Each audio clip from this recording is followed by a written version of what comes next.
అమ్మ అన్నది ఒక కమ్మని మాట, అది ఎన్నెన్నో తెలియని మమతల మూట, మమతల మూట.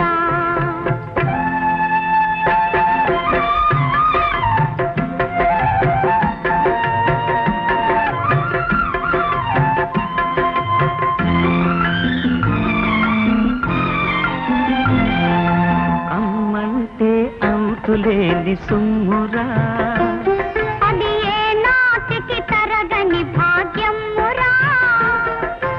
అమ్మ మనసు అమృతమే చిందురా, అమ్మ మనసు అమృతమే చిందురా.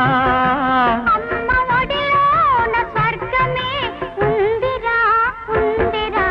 అమ్మ అన్నది ఒక కమ్మని మాట,